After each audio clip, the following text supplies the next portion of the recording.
সম্মানিত কৃষক, আসসালামু আলাইকুম। আজ আমরা চলে আসলাম কিশোরগঞ্জ জেলার পাকুন্দিয়া থানার চরফাদি গ্রামে। আজ আমরা কথা বলবো কলা চাষ সম্বন্ধে। বাংলাদেশে বিভিন্ন ধরনের কলা চাষ হয়, যেমন সবরি কলা, কবরি কলা, সাগর কলা, আরো অনেক জাত রয়েছে, যেগুলো কিন্তু সারা বছরই চাষ করা হয়। কলা চাষ কিন্তু আপনার অত্যন্ত লাভজনক একটি ফসল। কেউ যদি 1 বিঘা জমি কলা চাষ করে, তাহলে কিন্তু আপনি 50 থেকে 60,000 টাকা খরচে কিন্তু আপনি অনায়াসে 1 বিঘা জমি চাষ করতে পারবেন। সেক্ষেত্রে কিন্তু আপনি যদি দেখেন যে 1 বিঘা কলা চাষ করলে আপনি দেখা যাচ্ছে যে আপনার 1 বিঘা জমিতে কলা চাষ করলে কলার চারা প্রয়োজন হচ্ছে আপনার 450 থেকে 500টি। প্রতিটি কলা গাছের দূরত্ব হবে কলা গাছ থেকে কলা গাছ 6 ফিট থেকে 6 ফিট। আর এই আপনি যদি একবার এই কলা চাষ করেন, তাহলে দেখা যাচ্ছে আপনার এই জাতের চারাগুলো কিন্তু আপনার সংগ্রহ করতে পারবেন। কলা চাষ কিন্তু আপনার অত্যন্ত লাভজনক একটি ফসল। কলা কিন্তু আপনার সারা বছর চাষ করা যায়। সেক্ষেত্রে যদি আপনি কলা চাষ করেন, 1 বিঘা জমি কলা চাষ করলে আপনার সর্বোচ্চ গেলে আপনার 50 থেকে 60,000 টাকা আপনার খরচ হবে। এই আপনারা অনেকে জানতে চেয়েছেন যে একটি কলা চারা থেকে একটি কলা চারা কতটুকু দূরত্ব দেবেন।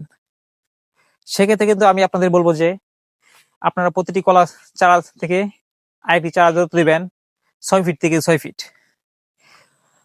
যারা হচ্ছে আপনার 1 বিঘা জমি চাষ করবে, সেক্ষেত্রে চারা হিসাব যদি আপনি করেন, তাহলে দেখবেন যে আপনার 1 বিঘা জমিতে কিন্তু আপনার 450 থেকে 500টি কলা চারা প্রয়োজন পড়বে। আপনি যদি কলা চাষ করেন, তাহলে কিন্তু অত্যন্ত লাভবান হবেন। এখানে দেখতেই পারছেন যে একটা কলার কাঁদিতে কিন্তু আপনার দেখা যাচ্ছে যে 15 থেকে 16টি কাঁদি রয়েছে এই কলাতে।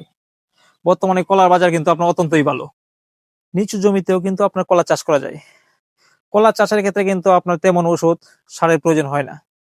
বাড়ির উঠানে, আঙ্গিনায়, সর্ব জায়গায় কিন্তু আপনারা এই কলা চাষ করতে পারেন, যা বর্তমান বাজার মূল্য কিন্তু অনেক। দেখা যাচ্ছে যদি আপনি বাড়ির আশেপাশে কলা চাষ করেন, সেক্ষেত্রে কিন্তু এই জাতগুলো চাষ করতে পারেন।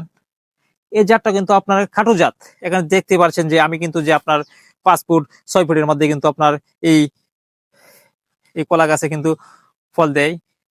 যেমন আপনার ঝড় বৃষ্টি তুফান, সেক্ষেত্রেও কিন্তু আপনি আপনার জমিতে যেমন খুঁটা দিতে হয়, কলা গাছে কিন্তু আপনার খুঁটা না দিলেও আপনার চলবে।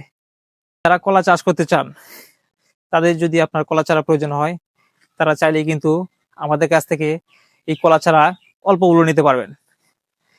কমেন্ট বক্সে কিন্তু আমাদের এই নাম্বার দেওয়া থাকবে, আপনারা যোগাযোগ করলেই কলা চারা নিতে পারবেন।